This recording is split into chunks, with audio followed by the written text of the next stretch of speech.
بسم اللہ الرحمن الرحیم۔ اہل بیت اردو پوڈ کاسٹ کے 9ویں ایپیسوڈ میں آپ کا استقبال ہے۔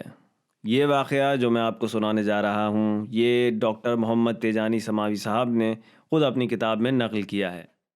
ایک روز کا واقعہ ہے کہ تیونس کے جنوب کے ایک دیہات میں ایک محفل عقد کے دوران چند عورتیں کسی شخص کی عورت کے بارے میں گفتگو کر رہی تھیں، اور درمیان میں بیٹھی ایک ضعیف عورت اپنے تعجب کا اظہار کر رہی تھی کہ فلاں عورت نے فلاں مرد سے کس طرح عقد کر لیا ہے اور وہ اس کی زوجہ کس طرح ہو گئی ہے، جبکہ دونوں کو میں نے ہی دودھ پلایا ہے اور دونوں رضائی اعتبار سے بھائی بہن ہیں۔ ان عورتوں نے اس خبر کو اپنے مردوں سے نقل کیا اور ان لوگوں نے تحقیق کی تو لڑکی کے باپ نے بھی تصدیق کر دی۔ اس کے بعد تو جیسے کوہرام برپا ہو گیا اور دونوں قبیلوں کے درمیان ایک عظیم جنگ شروع ہو گئی۔ ہر ایک دوسرے قبیلے پر الزام لگاتا تھا کہ اس نے ہمیں دھوکہ دیا ہے اور اس عظیم عذاب میں مبتلا کیا ہے۔ معاملہ یوں تھا کہ اس رشتے کو 10 سال گزر چکے تھے اور 3 بچے بھی پیدا ہو چکے تھے۔ نتیجہ یہ ہوا کہ عورت اپنے باپ کے گھر چلی گئی اور اس نے کھانا پینا ترک کر کے خودکشی کا پروگرام بنا لیا کہ اس نے اپنے بھائی سے عقد کیا ہے اور اس سے بچے بھی پیدا کیے ہیں، اور ادھر بچے بھی لاوارث ہو گئے۔ اور یہ جنگ بعض شیوخ کی مداخلت پر رک گئی تھی، لیکن استفتاءات کا سلسلہ شروع ہو گیا تھا۔ علاقے کے مختلف علماء سے فتاویٰ دریافت کیے جا رہے تھے۔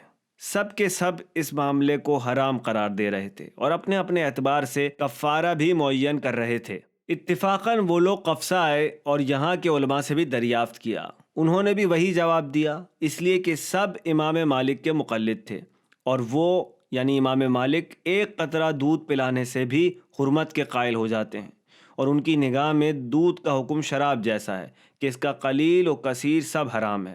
حسن اتفاق ایسا ہوا کہ ایک شخص نے صاحب معاملہ کو تنہائی میں لے جا کر کہا کہ یہاں ایک شخص اور بھی ہے، آپ اس سے دریافت کریں کہ وہ تمام مذاہب سے باخبر ہے۔ میں نے اسے تمام علماء سے بحث کرتے اور انہیں شکست دیتے ہوئے دیکھا ہے۔ یہ بات مجھ سے اس عورت کے شوہر نے ملاقات کے دوران حرف بحرف نقل کی، اور آخر میں کہا کہ حضور، میری عورت خودکشی کرنا چاہتی ہے اور میری اولاد بالکل لاوارث ہو گئی ہے۔ ہمارے پاس کوئی حل نہیں ہے اور لوگوں نے ہمیں آپ کا پتہ بتایا ہے۔ ہمیں قوی امید ہے کہ شاید ہمارا یہاں پر کوئی بھلا ہو جائے گا۔ ہم نے پوری زندگی میں ایسا کتاب خانہ نہیں دیکھا جو آپ کے پاس موجود ہے۔ میں نے اسے قہوہ پیش کیا اور تھوڑی دیر غور کرنے کے بعد اس سے پوچھا کہ تم نے کتنی مرتبہ اس عورت کا دودھ پیا ہے؟ اس نے کہا مجھے اس کا علم نہیں، البتہ میری زوجہ نے 2 یا 3 مرتبہ دودھ پیا ہے، کہ جس کی گواہی اس کے باپ نے دی ہے کہ وہ 2 یا 3 مرتبہ اس عورت کے گھر لے کر گیا تھا۔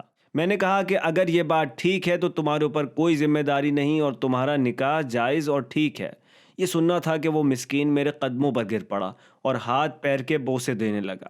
اس نے کہا خدا آپ کو جزائے خیر دے، آپ نے میری زندگی میں سکون کے دروازے کھول دیے ہیں۔ اور وہ فوراً اٹھ کر چلا گیا، چائے بھی نہیں پوری کی اور کوئی سوال بھی نہیں کیا، صرف باہر جانے کی اجازت لی اور اٹھ کر چلا گیا تاکہ اپنی زوجہ کو اور اپنی اولاد کو یہ خوشخبری سنا سکے۔ لیکن دوسرے دن واپس آیا تو اس کے ہمراہ 7 افراد تھے، اور سب کا تعارف اس نے اس طرح سے کروایا کہ یہ میری زوجہ کے والد ہیں اور یہ میرے والد ہیں، یہ گاؤں کے رئیس ہیں، یہ امام جمعہ و جماعت ہیں، یہ دینی رہنما ہیں اور یہ قبیلے کے شیخ ہیں، اور یہ ساتھ میں دینی مدرسے کے مدیر ہیں۔ یہ آپ سے مسئلے کے بارے میں دریافت کرنے آئے ہیں۔ میں نے سب کو کتب خانے میں بٹھایا، چائے پیش کی اور خوش آمدید کہا۔ ان لوگوں نے فرمایا کہ ہم آپ کے فتویٰ کے بارے میں بحث کرنا چاہتے ہیں کہ آپ نے اس عمل کو کس طرح سے حلال قرار دیا جسے قرآن کریم، رسول اکرم اور امام مالک سب نے حرام قرار دیا ہے۔ میں نے کہا کہ آپ لوگ 8 آدمی ہیں اور میں تنہا ہوں، اگر میں سب سے بات کروں گا تو ہرگز مطمئن نہ کر سکوں گا اور بحث بھی ضائع ہو جائے گی، لہٰذا آپ کسی ایک آدمی کا انتخاب کریں کہ جس سے گفتگو کی جا سکے۔ انہوں نے اس تجویز کو پسند کیا اور مسئلے کی ذمہ داری اپنے مرشد کے حوالے کر دی کہ یہ سب سے زیادہ عالم اور ماہر ہیں۔ انہوں نے مجھ سے اس سوال کو دہرایا کہ آپ نے خدا، رسول اور امام کے حکم کو کس طرح سے حلال کر دیا ہے؟ میں نے عرض کی نعوذ باللہ، میری کیا مجال کہ میں حرام کو حلال کر سکوں۔ میرا دعویٰ تو صرف یہ ہے کہ خدا نے حرمت رضا کا اعلان اجمالی طور پر کیا ہے اور اس کی تفصیل کو رسول اکرم کے حوالے کر دیا ہے تاکہ وہ اس کی کمیت اور کیفیت کا اعلان کریں۔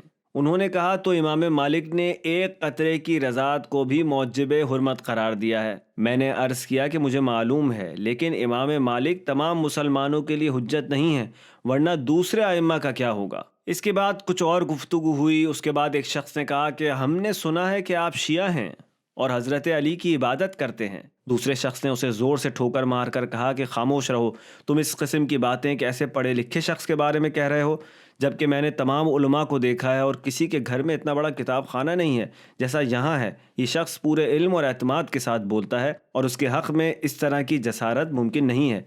میں نے کہا کہ یہ بات تو ٹھیک ہے کہ میں شیعہ ہوں، لیکن یہ غلط ہے کہ شیعہ حضرت علی کی عبادت کرتے ہیں۔ ہاں، وہ امام مالک کے بجائے امام علی کے احکام پر عمل کرتے ہیں کہ جنہیں آپ بھی باب مدینہ علم تسلیم کرتے ہیں۔ مرشد دین نے کہا کہ کیا امام علی نے دودھ پینے والوں کے عقد کو جائز قرار دیا ہے؟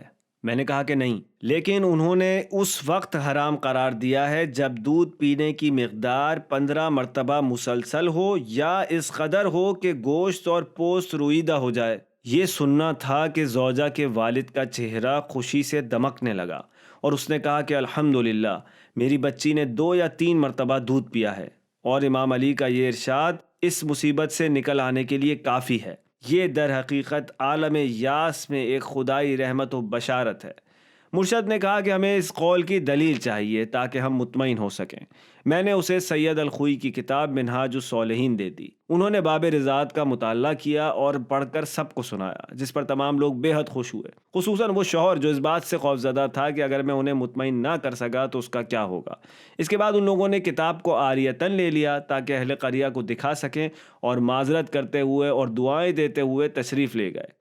جیسے ہی وہ لوگ میرے گھر سے باہر نکلے، ایک دشمن ان کے ساتھ لگ گیا اور انہیں علماء سو میں سے ایک عالم کے پاس لے گیا کہ جس نے انہیں بتایا کہ میں اسرائیل کا ایجنٹ ہوں اور کتاب منہاج الصالحین از اول تا آخر صرف گمراہی ہے، اور اہل عراق اہل کفر و نفاق ہیں، اور شیعہ اصل میں مجوسی ہیں جو بہنوں سے نکاح کو جائز قرار دیتے ہیں، اور اس لیے اس شخص نے بھائی اور بہن کے نکاح کو جائز کر دیا ہے۔ اور اس طرح کی دھمکیاں اس قدر شدید کر دیں کہ وہ لوگ پھر مشکوک ہو گئے اور ہدایت کے بعد پھر منحرف ہو گئے، اور شوہر کو اس بات پر مجبور کیا کہ وہ عدالت میں طلاق کا مقدمہ پیش کرے، جسے قفصہ کی ابتدائی عدالت نے دارالحکومت کی بڑی عدالت کی طرف موڑ دیا کہ ملک کے مفتی اعظم کی طرف رجوع کیا جا سکے اور وہ اس مسئلے کو حل کریں۔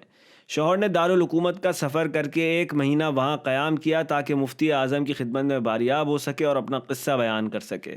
چنانچہ انہوں نے اول سے آخر تک پورا قصہ سنا، اور اس کے بعد مفتی اعظم نے تمام علماء کے بارے میں دریافت کیا کہ جنہوں نے اس نکاح کو جائز قرار دیا۔ شوہر نے جواب دیا کہ تیجانی سماوی کے علاوہ کوئی ایسا نہیں ہے کہ جس نے اس عقد کو جائز سمجھا ہو۔ مفتی مملکت نے میرا نام نوٹ کر لیا اور شوہر سے کہا کہ واپس جائیں، میں قفصہ کی عدالت کے قاضی کو خط لکھ رہا ہوں، کہ جس کے بعد ان کا خط موصول ہوا اور شوہر کے وکیل نے اسے اطلاع دی کہ مفتی جمہوریہ نے اس عقد کو حرام قرار دے دیا ہے۔ یہ وہ قصہ ہے جسے مجھ سے خود اس شوہر نے بیان کیا کہ جس کے چہرے سے اب ضعف کے آثار نمودار تھے۔ وہ شدت تھکن سے بے دم ہو رہا تھا۔ اس نے مجھ سے مسلسل معذرت کی کہ اس کی وجہ سے میں نے بہت زحمت برداشت کی ہے اور میرا کافی وقت ضائع ہوا ہے، لیکن میں نے اس کے جذبات کا شکریہ ادا کیا اور اس بات پر اظہار تعجب کرتا رہا کہ مفتی جمہوریہ نے کن بنیادوں پر اس نکاح کو باطل قرار دیا ہے۔ چند دنوں کے بعد مجھے رئیس محکمہ کی طرف سے مدعو کیا گیا، یہ کہ میں اپنی کتاب اور اس نکاح کے باطل نہ ہونے پر اپنے دلائل پیش کروں۔ میں بہت سے مصادر لے کر عدالت میں حاضر ہو گیا۔ میں نے اس موضوع پر مکمل تیاری کر رکھی تھی اور تمام کتابوں میں باب رضاعت پر نشانی رکھ دی تھی کہ وقت پڑنے پر بآسانی تلاش کیا جا سکے۔ میں وقت مقررہ پر عدالت میں حاضر ہوا تو جج صاحب کے کلرک نے میرا استقبال کیا اور مجھے جج صاحب کے چیمبر میں حاضر کر دیا۔ میں نے دیکھا کہ ابتدائی عدالت کے مجسٹریٹ اور وکیل جمہوریہ 3 ممبران سمیت حاضر ہیں اور سب خاص عدالتی لباس پہنے ہوئے ہیں، جس سے مجھے یہ اندازہ ہوا کہ میں کسی قانونی جلسے میں طلب کیا گیا ہوں۔ میں نے یہ بھی دیکھا کہ اس عورت کا شوہر ایک گوشے میں بیٹھا ہوا ہے۔ میں نے تمام حاضرین کو سلام کیا۔ سب نے ایک تحقیر آمیز نگاہ مجھ پر ڈالی اور جیسے ہی میں نے بیٹھنے کا ارادہ کیا، رئیس محکمہ نے نہایت تند لہجے میں سوال کیا، آپ ہی تیجانی سماوی ہیں؟ میں نے کہا بے شک۔ فرمایا، کیا آپ ہی نے مسئلے میں عقد کے صحیح ہونے کا فتویٰ دیا ہے؟ میں نے کہا کہ میں مفتی نہیں ہوں بلکہ ائمہ اور علماء اسلام نے اس عقد کے جواز کا فتویٰ دیا ہے۔ فرمایا کہ اسی لیے میں نے آپ کو طلب کیا ہے اور اس وقت آپ ملزم کے کٹہرے میں ہیں۔ اگر آپ اپنے دعوے کو صحیح ثابت نہ کر سکے تو عنقریب جیل کے حوالے کر دیے جائیں گے اور پھر اس سے باہر آنا نصیب نہیں ہوگا۔ اس وقت مجھے اندازہ ہوا کہ میں گویا ملزموں کے کٹہرے میں ہوں، نہ اس لیے کہ میں نے کوئی فتویٰ دیا ہے بلکہ اس لیے کہ علماء سو نے ان احکام کی خبر دی ہے کہ میں ملک کے اندر کوئی فتنہ ہوں اور میں صحابہ کو گالیاں دیتا ہوں اور اتباع آل محمد کی دعوت دیتا ہوں، اور رئیس محکمہ نے یہ کہہ دیا تھا کہ اگر 2 گواہ بھی مل گئے تو میں اس شخص کو جیل میں ڈال دوں گا۔ ادھر مسلمانوں کی ایک سیاسی جماعت نے اس موقع کو غنیمت سمجھا تھا اور تمام خاص و عام میں خبر مشہور کر دی تھی کہ میں بھائی بہن کے عقد کو صحیح جانتا ہوں اور یہ شیعوں کا ایک خاص مسلک ہے۔ یہ سب باتیں مجھے پہلے ہی معلوم ہو چکی تھیں اور اس وقت یقین بھی ہو گیا کہ جب رئیس محکمہ نے مجھے جیل کی دھمکی دی اور میرے پاس کوئی چارہ کار نہ رہ گیا سوائے اس کے کہ میں باقاعدہ مقابلہ کروں اور کھلا چیلنج کر کے پوری ہمت کے ساتھ دفاع کروں۔ چنانچہ میں نے کہا کہ مجھے صراحت کے ساتھ بلا خوف بولنے کی اجازت ہے۔ مجسٹریٹ نے کہا کہ آپ بولیے، یہاں پر آپ کا کوئی وکیل نہیں ہے۔ میں نے کہا کہ سب سے پہلی بات یہ ہے کہ میں نے کبھی مفتی ہونے کا دعویٰ نہیں کیا۔ اس عورت کا شوہر موجود ہے، اس سے پوری بات معلوم کر لیجئے کہ یہی میرے دروازے پر مسئلے پوچھنے کے لیے آیا تھا۔ اس نے مجھ سے سوال کیا تھا تو میرا فرض تھا کہ میں اپنے علم کے مطابق بیان کروں۔ چنانچہ میں نے رضاعت کی مقدار کے بارے میں سوال کیا اور جب اس نے بتا دیا کہ اس کی زوجہ نے 2 یا 3 مرتبہ دودھ پیا ہے تو میں نے اسلام کا حکم بیان کر دیا، ورنہ میں نہ مجتہد ہوں اور نہ صاحب شریعت۔ رئیس محکمہ نے بگڑ کر کہا، یعنی آپ کا خیال ہے کہ آپ اسلام جانتے ہیں اور ہم لوگ جاہل ہیں؟ میں نے کہا استغفر اللہ، میرا مقصد ہرگز یہ نہیں ہے، لیکن چونکہ یہاں کا ہر شخص امام مالک کا فتویٰ جانتا ہے، اس کے آگے کچھ نہیں، لہٰذا چونکہ میں نے تمام مذاہب کو کھنگالا ہے اس لیے اس مشکل کا حل مجھے بتانے کا موقع ملا۔ رئیس نے کہا کہ آپ کو حل کہاں سے ملا؟ میں نے کہا جناب عالی، ہر چیز سے پہلے میں آپ سے ایک بات پوچھنا چاہتا ہوں۔ رئیس نے کہا جو چاہے پوچھو۔ میں نے پوچھا کہ مذاہب اسلامیہ کے بارے میں جناب کا کیا خیال ہے؟ رئیس نے کہا کہ سب کے سب صحیح ہیں اور رسول خدا سے تمسک کرتے ہیں، ان کے اختلاف میں بھی ایک رحمت ہے۔ میں نے کہا تو پھر آپ اس بیچارے پر رحم کیجئے، کیونکہ 2 ماہ سے زیادہ ہو گیا ہے کہ یہ اپنے بیوی بچوں سے جدا ہے اور بعض اسلامی مذاہب میں اس کا حل موجود ہے۔ رئیس نے غصے سے کہا کہ اپنی دلیل پیش کرو، ہم نے تم کو اپنا دفاع کرنے کی اجازت دی تھی، تم نے دوسروں کی وکالت شروع کر دی۔ میں نے اپنے بیگ سے سید خوئی کی منہاج الصالحین نکالی اور کہا کہ یہ مذہب اہل بیت ہے اور اس میں قطعی دلیل موجود ہے۔ اس نے میری بات کاٹتے ہوئے کہا کہ اہل بیت کے مذہب کو چھوڑو، نہ ہم اس کو جانتے ہیں اور نہ اس پر ہمارا عقیدہ ہے۔ مجھے تو پہلے ہی اس کی توقع تھی، اس لیے میں نے اہل سنت کے مدارک اور مصادر نکالنے شروع کیے۔ اپنی استعداد کے مطابق میں ان کو ترتیب دے چکا تھا۔ سب سے پہلے میں نے صحیح بخاری کو رکھا تھا، پھر صحیح مسلم، اس کے بعد محمود شلتوت کی کتاب الفتاوی، اس کے بعد ابن رشد کی ہدایہ، تفسیر ابن جوزی اور دیگر اہل سنت کی کتابیں بھی میرے پاس تھیں۔ جب رئیس نے سید خوئی کی کتاب کو دیکھنے سے انکار کر دیا تو میں نے اس سے پوچھا کہ آپ کس کتاب پر بھروسہ کریں گے؟ رئیس نے کہا بخاری۔ میں نے بخاری نکال کر معین صفحہ کھولا اور کہا بسم اللہ پڑھیے۔ رئیس نے کہا نہیں، تم ہی پڑھو۔ میں نے پڑھنا شروع کیا، فلاں نے فلاں سے، اور انہوں نے ام المومنین عائشہ سے روایت کی ہے کہ وہ فرماتی ہیں کہ رسول خدا نے انتقال کیا لیکن 5 رضعات یا اس سے زیادہ پر نشر حرمت کیا تھا۔ رئیس نے مجھ سے کتاب لے کر خود پڑھا، پھر اپنے پہلو میں بیٹھے وکیل جمہوریہ کو دیا، اس نے پڑھا اور اس کے بعد اپنے بعد والے کو دیا۔ اتنی دیر میں صحیح مسلم نکال چکا تھا اور اسی حدیث کو وہاں بھی دکھا دیا۔ اس کے بعد شیخ ازہر کی کتاب الفتاوی کھول لی۔ انہوں نے مسئلہ رضاعت میں ائمہ کے اختلاف کا ذکر کیا ہے کہ بعض علماء کا نظریہ یہ ہے کہ 15 مرتبہ پینے سے نشر حرمت ہوتی ہے، اور بعض نے کہا ہے کہ 7 مرتبہ سے نشر حرمت ہو جاتی ہے، اور بعض نے 5 سے اوپر کہا ہے، سوائے امام مالک کے جنہوں نے نص کی مخالفت کی ہے اور ایک قطرے کو بھی نشر حرمت مانا ہے۔ اس کے بعد شیخ شلتوت فرماتے ہیں میں بیچ والے قول کو صحیح مانتا ہوں، یعنی 7 مرتبہ یا اس سے زیادہ پیے۔ جب رئیس محکمہ نے یہ سنا تو کہا کہ بس یہ کافی ہے۔ اس کے بعد شوہر سے کہا کہ تم ابھی جاؤ اور اپنی بیوی کے والد کو لے کر آؤ تاکہ وہ میرے سامنے گواہی دیں کہ اس نے 2 یا 3 مرتبہ ہی پیا ہے، اور ہو سکتا ہے کہ تم آج ہی اپنی بیوی کو اپنے گھر لے جاؤ۔ بیچارہ شوہر تو خوشی کے مارے اڑا جا رہا تھا۔ وکیل جمہوریہ اور باقی ارکان اپنے اپنے مشاغل کا حوالہ دے کر معذرت کرتے ہوئے جانے کی اجازت مانگنے لگے۔ رئیس نے سب کو جانے کی اجازت دے دی۔ جب ذرا تنہائی ہوئی تو میری طرف معذرت چاہتے ہوئے متوجہ ہوا اور کہنے لگا استاد مجھے معاف کر دیجئے، لوگوں نے آپ کے بارے میں مجھے غلطی میں مبتلا کر دیا تھا اور آپ کے بارے میں عجیب عجیب باتیں کہی تھیں۔ اب مجھے پتہ چلا کہ وہ سب آپ سے حسد کرتے ہیں اور وہ لوگ شر پسند ہیں۔ خوشی کے مارے میرا دل اڑنے لگا کہ اتنی جلدی اتنی بڑی تبدیلی۔ میں نے کہا اللہ کا شکر ہے کہ اس نے میری کامیابی آپ کے ہاتھوں میں لکھی تھی۔ رئیس نے کہا کہ میں نے سنا ہے کہ آپ کے پاس بہت بڑا کتاب خانہ ہے، کیا اس میں دمیری کی حیات الحیوان الکبریٰ موجود ہے؟ میں نے کہا کہ جی ہاں موجود ہے۔ اس نے کہا کہ کیا آپ مجھے چند دنوں کے لیے بطور عاریت اس کو دے سکتے ہیں؟ میں 2 سال سے اس کتاب کی تلاش میں ہوں۔ میں نے کہا کہ جی ہاں، جب آپ چاہیں میں پیش کر دوں۔ رئیس نے کہا کہ کیا آپ کے پاس اتنا وقت ہے کہ کبھی میں آپ کے مکتب میں آ کر آپ سے گفتگو کر سکوں اور استفادہ کر سکوں؟ میں نے کہا استغفر اللہ، میں آپ سے استفادہ کروں گا؟ آپ ازرو سن و قدر و منزلت مجھ سے کہیں زیادہ بلند ہیں۔ میرے پاس ہفتے میں 4 دن ہی فرصت ہے۔ آپ کے چشم و ابرو کے اشارے پر میں کام کروں گا۔ خلاصہ یہ ہے کہ ہر ہفتے میں شنبے کے دن اجتماع طے پایا، کیونکہ اسی دن رئیس کے پاس محکمے کے جلسے نہیں ہوتے تھے۔ اس کے بعد مجھ سے کہا کہ میرے پاس بخاری، مسلم، کتاب الفتاوی چھوڑ جائیے تاکہ میں عبارت نقل کر سکوں۔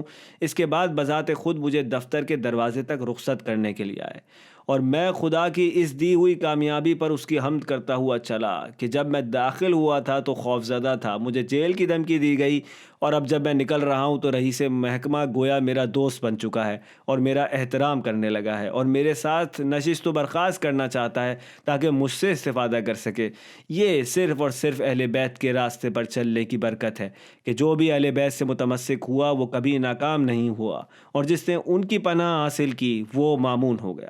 لڑکی کے شوہر نے اپنے دیہات میں پورا قصہ نقل کر دیا، اور پھر تو آس پاس کے تمام دیہاتوں میں یہ خبر آگ کی طرح پھیل گئی۔ بیوی اپنے شوہر کے گھر آ گئی اور قصہ شادی کے جواز پر تمام ہوا۔ لوگوں نے میرے بارے میں یہ کہنا شروع کر دیا کہ یہ شخص سب سے بڑا عالم ہے، حتیٰ کہ مفتی جمہوریہ سے بھی زیادہ علم اس کے پاس ہے۔ پھر ایک دن وہ شوہر ایک لمبی سی گاڑی لے کر میرے گھر آیا اور مجھے اور میرے اہل خانہ سب کو اپنے دیہات چلنے کی دعوت دی کہ اہل قریہ آپ کے منتظر ہیں اور استقبال کے لیے تیار ہیں، اور خوشی منانے کے لیے 3 بچھڑے کاٹنے کا بندوبست ہوا ہے۔ قفصہ میں اپنی مشغولیت کی وجہ سے میں نے معذرت کر لی اور کہا کہ انشاءاللہ پھر کبھی آؤں گا۔ رئیس محکمہ نے بھی اپنے دوستوں سے پورا قصہ نقل کیا اور یہ بات مشہور ہو گئی، اور خدا نے مکاروں کی مکاری ختم کر دی، اور پھر بعض لوگ معذرت کے لیے آئے اور کچھ نے ان میں سے مذہب اہل بیت اختیار کر لیا۔ داستان یہاں پر ختم ہوئی۔ پروردگار عالم ہمیں اور آپ کو ہمیشہ دامن اہل بیت سے متمسک رہنے کی توفیق عطا فرمائے، اور دنیا و آخرت میں ہمیں اہل بیت علیہم السلام کی شفاعت نصیب فرمائے۔ آپ کی سماعتوں کا شکریہ۔ خدا حافظ۔